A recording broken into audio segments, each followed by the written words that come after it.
ಇಲ್ಲ, ಇದು ಬಹಳ ದಿವಸದಿಂದ ನಾನು ಶಿಕ್ಷಣ ಮಂತ್ರಿ ಆದ ತಕ್ಷಣ, ಸಚಿವ ಆದ ತಕ್ಷಣನೇ ಸುಮಾರು ಜನರು ಬಂದು ಕೇಳ್ತಾ ಇದ್ರು.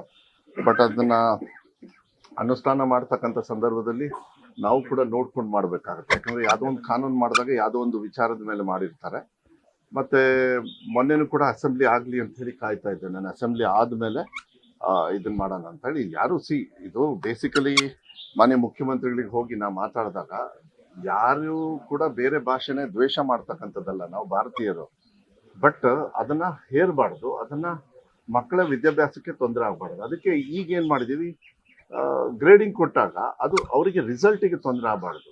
ಅವರ ರಿಸಲ್ಟಿಗೆ ತೊಂದರೆ ಆಗ್ಬಿಟ್ರೆ ಅದು ಬಹಳ ಕಷ್ಟ ಆಗುತ್ತೆ. ಒತ್ತಡ ಬೇರೆ, ಒತ್ತಡದಲ್ಲಿ ಮಕ್ಕಳು ಓದ್ತಾ ಇರ್ತಾರೆ. ಸೊ ಅದು ಅವ್ರು ಯಾವ ರೀತಿ ತಗೊಳ್ತಾರೋ ತಗೊಳ್ಬೋದು. ಬಟ್ ನನಗೆ ಬಹಳ ಸಂತೋಷ ಏನು ಅಂತ ಹೇಳಿದ್ರೆ, ಸಾಹಿತಿಗಳು ಮತ್ತು ಹೋರಾಟಗಾರರು ಸಾಕಷ್ಟು ಜನರು ಎಲ್ಲ ಇದ್ದಾರೆ. ನಮ್ಮ ಕವಿರಾಜ್ ಅವರೆಲ್ಲ ಇದ್ದಾರೆ. ಅವರೆಲ್ಲರೂ ಕೂಡ ಮಧ್ಯ ನಮಗೆಲ್ಲ ಸಿಕ್ಕಾಗ, ನಾರಾಯಣಗೌಡರಾಗ್ಲಿ ಮತ್ತೆ ಎಲ್ಲ ಸಾರಾಗೋವಿಂದವರು ನಿನ್ನೆ ಬಂದಿದ್ರು.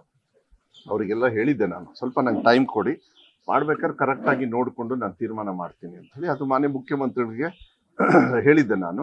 ಅಸೆಂಬ್ಲಿ ಆದಮೇಲೆ ಅವರು ಒಂದು ಚರ್ಚೆ ಮಾಡ್ಬಿಟ್ಟು ಮಾಡೋಣ ಅಂತ ಹೇಳಿ ನಿನ್ನೆ ಹೋಗಿ ಒಂದು 10 ಮಿನಿಟ್ಸ್ ಎಲ್ಲ ಯಾಕೆ ಏನು ಎಲ್ಲ ಹೇಳಿದಾಗ, ಇಲ್ಲಪ್ಪ ನಿನ್ನ ತೀರ್ಮಾನ ನೀನು ಏನು ಮಾಡ್ತೀವಿ ಮಾಡು, ಅದು ಕರೆಕ್ಟಾಗಿದೆ ಅಂತ ಹೇಳಿ ಭಾವಿಸ್ತೀನಿ, ನೀವು ತೀರ್ಮಾನ ಮಾಡಿದ್ರು. ಆ ತೀರ್ಮಾನ ಮಾಡಿರೋದು ಅಷ್ಟೇ, ಮತ್ತೆ ಇದೇನಿಲ್ಲ. ಮತ್ತೆ ಮಾನ್ಯ ಮುಖ್ಯಮಂತ್ರಿಗಳು ದ್ವಿಭಾಷಾ ಅಂತ ಕೆಲವು ಸತಿ ಮೌಖಿಕವಾಗಿ ಭಾಷಣದೊಳಗೆ ಹೇಳಿರೋದು, ಅದೇನು ಕಡ್ಡಾಯವಾಗಿ ಮಾಡಬೇಕು ಅಂತ ಹೇಳಿರಲಿಲ್ಲ. ಇದನ್ನೆಲ್ಲದನ್ನು ನೋಡಿದಾಗ ನಾವು ಕೂಡ ಮಂತ್ರಿಯಾಗಿ ಅವರ ಭಾವನೆಗಳನ್ನ, ಯಾಕೆಂದ್ರೆ ಸ್ವಲ್ಪ ಸಾಹಿತಿಗಳು ಇದೆಲ್ಲ ಅಂದಾಗ ಸ್ವಲ್ಪ ಅವರು ಜಾಸ್ತಿ ಒತ್ತನ್ನು ಕೂಡ ಕೊಡ್ತಾರೆ ಮಾನ್ಯ ಮುಖ್ಯಮಂತ್ರಿಗಳು. ಅವರಿಗೆ ಈ ಕಡೆ ಇದೆ ಭಾಷೆ, ಎಲ್ಲದೂ ಕೂಡ ನಮ್ಮ ಭಾಷೆ, ಪ್ರಾಂತ್ಯ ಇದೆಲ್ಲದೂ ಕೂಡ ಟೀಕಾ ಟಿಪ್ಪಣಿಗಳು ಏನು ಕೆಲವರು ಮಾಡ್ತಾರೆ, ಅದಕ್ಕೆಲ್ಲ ಜಾಸ್ತಿ ತಲೆ ಕೆಡಿಸ್ಕೊಳ್ಳೋದು ಬೇಡ. ನಮ್ಮ ಕರ್ನಾಟಕ ರಾಜ್ಯದ ಮಕ್ಕಳಿಗೆ ಒಳ್ಳೇದಾಗಬೇಕು, ನಮ್ಮ ಭಾಷೆಗೂ ಕೂಡ ಅನುಕೂಲ ಆಗಬೇಕು, ಬೇರೆ ಭಾಷೆನ ವಿರೋಧ ಮಾಡಬಾರ್ದು.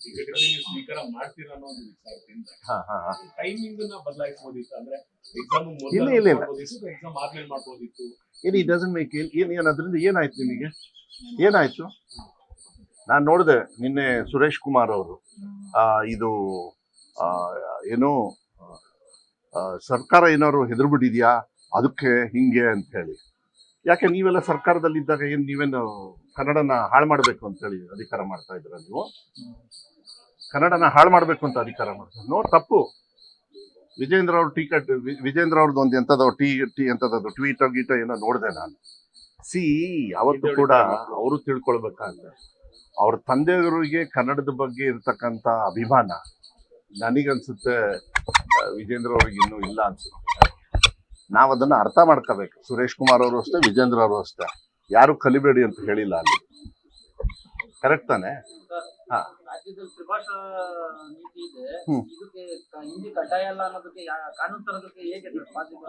ಇಲ್ಲ, ಪಾಸಿಬಲ್. ತಮಿಳ್ನಾಡಲ್ಲಿ ಈಗ ದ್ವಿಭಾಷೆನೇ ಇದೆ. ನಾನು ಈ ಯಾರ್ಯಾರು ಇದಕ್ಕೆ ಟೀಕಾ ಟಿಪ್ಪಣಿ ಮಾಡ್ತಾರೆ, ಎಸ್ಪೆಷಲಿ ವಿಜೇಂದ್ರ ಅವರು ಬಿಜೆಪಿಯ ರಾಜ್ಯ ಅಧ್ಯಕ್ಷರಾಗಿ, ಬಿಜೆಪಿನೂ ಕೂಡ ಈ ರಾಜ್ಯವನ್ನ ಆಳಿದೆ, ಕರೆಕ್ಟಾ? ಅವರಿಗೆ ಸ್ವಲ್ಪ ತಿಳುವಳಿಕೆ ಕಮ್ಮಿ ಅನ್ಸುತ್ತೆ. ಕರ್ನಾಟಕ ರಾಜ್ಯದ ಜನರು, ಕನ್ನಡಿಗರು ಬೆವರು ಸುರಿಸಿ ಸೆಂಟ್ರಲ್ ಗೌರ್ಮೆಂಟ್ ನರೇಂದ್ರ ಮೋದಿ ಅವ್ರ ಖಜಾನೆ ಫುಲ್ ಮಾಡ್ತಾರಲ್ಲ, ಅದನ್ನ ಏನಾದ್ರೂ ಇವತ್ತು ಈ ಕಾಳಜಿ ಇಟ್ಕೊಂಡಿರೋದನ್ನ ಹೋಗಿ ಅಲ್ಲಿ ಬೇಡ್ಕೊಂಡಿದಾರ? ಕರ್ನಾಟಕ ರಾಜ್ಯದ ಜನರು ಬೆವರು ಸುರಿಸಿ ಟ್ಯಾಕ್ಸ್ ಕಟ್ತಾ ಇದ್ದಾರೆ, ನೀವು ಕೊಡೋದನ್ನು ಕಮ್ಮಿ ಕೊಡ್ತಾ ಇದ್ದೀರಾ. ತಮಿಳ್ನಾಡಿಗೂ ಸೇಮೆ. ಸೊ ಇದನ್ನ ಫಸ್ಟ್ ವಿಜೇಂದ್ರ ಅವರು ಅರ್ಥ ಮಾಡ್ಕೊಳ್ಳಿ. ಇಲ್ಲ ಅಂದ್ರೆ ಅವರು ಏನು ಬರ್ಕೊಂಡಿದಾರಲ್ಲ, ಅವ್ರ ಹಣೆ ಕಟ್ಕೋಬೇಕಷ್ಟೇ, ಅವ್ರ ಹಣೆ ಹೊಡ್ಕೋಬೇಕಂತ ಅಷ್ಟೇ. ಅವ್ರ ರಾಜ್ಯಾಧ್ಯಕ್ಷ ಆಗಿ ನಾಚಿಕೆ ಆಗ್ಬೇಕು. ಫಸ್ಟ್ ಅವ್ರು ನಿಜವಾಗ್ಲೂ ಅವ್ರಿಗೆ ಏನಾದ್ರು ಗೌರವ ಇದ್ರೆ, ನಮ್ಮ ರಾಜ್ಯದ ಬಗ್ಗೆ ಗೌರವ ಇದ್ರೆ, ಅವರು ಏನಾದ್ರೂ ನಿಜವಾಗ್ಲೂ ರಾಜ್ಯದ ಅಧ್ಯಕ್ಷರಿಗೆ ಅರ್ಹತೆ ಇದ್ರೆ, ಇಲ್ಲ ಒಂದ್ 4 ವೋಟ್ ಅವ್ರಿಗೆ ಬಿಜೆಪಿ ಅವ್ರಿಗೆ ಬಂದಿದೆ ಅಂದ್ರೆ, ವಿರೋಧ ಪಕ್ಷದಲ್ಲಿ ಕೂತ್ಕೊಳ್ತಕ್ಕಂಥ ಲಾಯಕ್ ಏನಾದ್ರೂ ಇದ್ರೆ, ಇದೇ ಮಾತನ್ನ, ಇದೇ ಟ್ವೀಟ್ನ, ಇಲ್ಲ ಇದೇ ಮೆಸೇಜ್ನ ಕನ್ನಡದಲ್ಲೇ, ಇಲ್ಲ ಅಂದ್ರೆ ಹಿಂದಿಯಲ್ಲಿ ಅವ್ರಿಗೆ ಏನಾದ್ರು ಅರ್ಥ ಆಗ್ಲಿಲ್ಲ ಅಂದ್ರೆ ಹಿಂದಿಯಲ್ಲಿ ನರೇಂದ್ರ ಮೋದಿ ಅವರಿಗೆ ಅದನ್ನ ಬರೆದು ನಮ್ಮ ಕನ್ನಡ ರಾಜ್ಯದ ಜನರು, ಇವಾಗಿನ ಮೆಟಾ ಎಂಥದ್ದು ಇದಾವೆ, ಕನ್ನಡದಲ್ಲಿ ಹಾಕಿದ್ರೆ ಮೋದಿ ಅವ್ರು ನೋಡ್ಕೋತಾರೆ. ಅವ್ರಿಗೆ ಬಹಳ ಮೊಬೈಲು ಅಂದ್ರೆ ಬಹಳ ಪ್ರೀತಿ, ಯಾರಿಗೆ? ನರೇಂದ್ರ ಮೋದಿ ಅವರಿಗೆ. ಸ್ವಲ್ಪ ಅದನ್ನ ಕರ್ನಾಟಕದ ನಮ್ಮ ಫೈನಾನ್ಸ್ ಮಿನಿಸ್ಟರ್ ಏನವ್ರ ಹೆಸರು, ನಿರ್ಮಲಾ ಸೀತಾರಾಮನ್ ಅವರು ಎಲ್ಲಿಂದ ಗೆದ್ದಾರೆ? ಅವ್ರಿಗೂ ಟ್ವೀಟ್ ಮಾಡಕ್ ಹೇಳಿ ನೋಡೋಣ. ಇದ್ರ ವಿರುದ್ಧ ಕರ್ನಾಟಕದ ಮತ ಹಾಕೊಂಡು ಅಲ್ಲಿ ಗೆಲ್ಲಬೇಕು, ನಮ್ಮ ರಾಜ್ಯದ ಜನರು ಬೆವರು ಸುರಿಸಿ ಟ್ಯಾಕ್ಸ್ ಕಟ್ಟಬೇಕು. ಮಾನ್ಯ ಸಿದ್ದರಾಮಯ್ಯ ಅವ್ರು ಹೋಗಿ ಕೇಳ್ಕೊಂಡ್ರು ಕೂಡ, ನಮ್ಮ ಸರ್ಕಾರ ಹೋಗಿ ಬೇಡ್ಕೊಂಡ್ರು ಕೂಡ ಕೊಡ್ತೀನಿ ಅನ್ನೋದನ್ನ ಕಟ್ ಮಾಡ್ತಾರಲ್ಲ.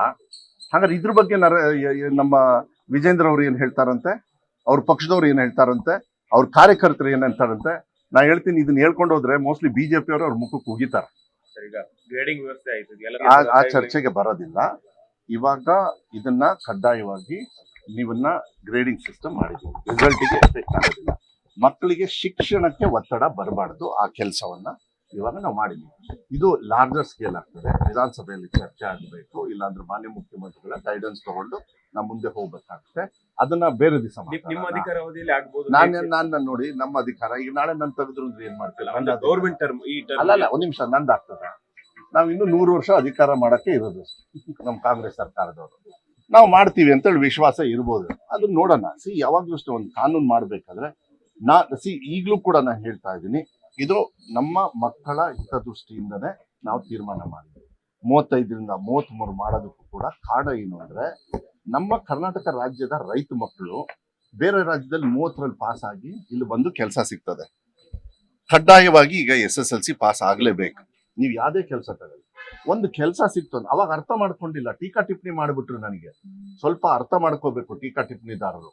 ಈ 33 ಮಾಡಿರೋದು ಪಾಸ್ ಮಾಡೋದಕ್ಕಲ್ಲ, ಬಡವರು ಪಾಸ್ ಆಗಿ ಅವರ ಒಂದು ಸಹಕಾರಕ್ಕೆ. ಯಾಕೆಂದ್ರೆ ಒಬ್ಬರಿಗೆ ಕೆಲಸ ಸಿಕ್ಕರೆ ಅವ್ರ ಕುಟುಂಬ ಸೇಫ್ಟಿ ಬರ್ತದೆ, ರಕ್ಷಣೆ ಬರ್ತದೆ, ಅವ್ರಿಗೊಂದು ಮೆಡಿಕಲ್ ಫೆಸಿಲಿಟಿ ಸಿಗ್ತದೆ, ಭವಿಷ್ಯದಲ್ಲಿ ಅವ್ರ ಮಕ್ಕಳಿಗೆ ಒಂದು ಸೆಕ್ಯೂರಿಟಿ ಸಿಗ್ತದೆ. ಆ ನಿಟ್ಟಿನ ಮೇಲೆ ಮಾಡಿರೋದು ಹೊರತು ಯಾಕೆ 625 ತಗೊಳ್ಳಿಲ್ವಾ?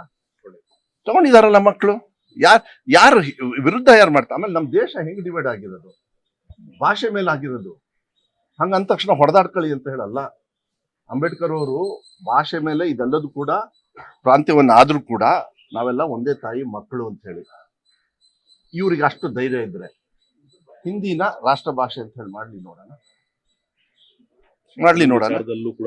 ಅಲ್ಲ, ಅದಕ್ಕೆ ಯಾರಿಗೆ ಅದೇ ಮಾಡಬಾರ್ದು.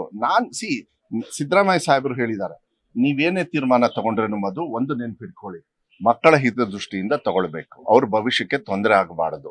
ನಮ್ಮ ಭಾಷೆ, ನಮ್ಮ ನೆಲ, ಜಲ, ಪೂರ್ವಕರು ಏನ್ ಮಾಡಿದ್ದಾರೆ ಎಲ್ಲರೂ ಕೂಡ ಕಾಪಾಡ್ಕೊಂಡ್ ಬಂದಿದ್ದಾರೆ.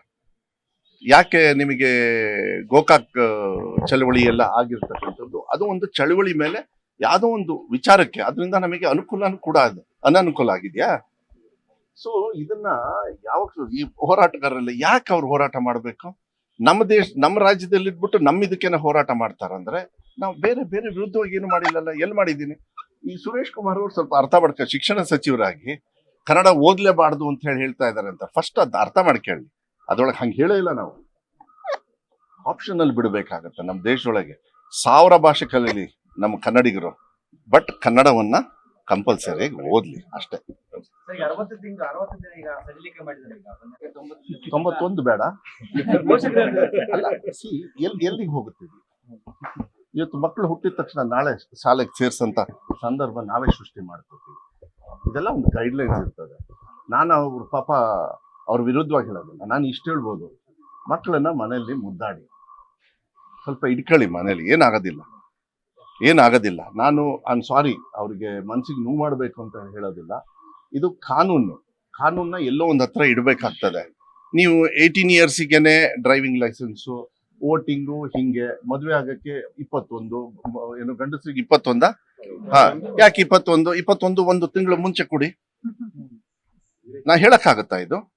ಸೊ ಇದೆಲ್ಲ ಆಗೋದಿಲ್ಲ. ಕಾನೂನು ಮಾಡ್ಬೇಕಾದ್ರೆ ಒಂದು ವಿಚಾರ ಇಟ್ಕೊಂಡು ಮಾಡ್ತಾರೆ. ಈ ಚರ್ಚೆನ ನೀವು ನಿಲ್ಸ್ಬೇಕಾಗತ್ತೆ. ನಿಲ್ಸಿ. ನಾನು ದಯವಿಟ್ಟು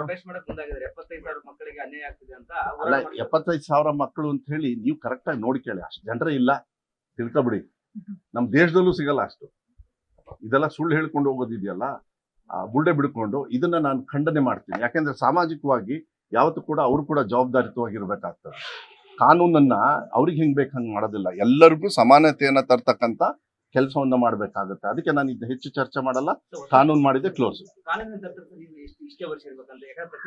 ನಾನಲ್ಲ ರೀ, ಕಾನೂನು ಇದೆ.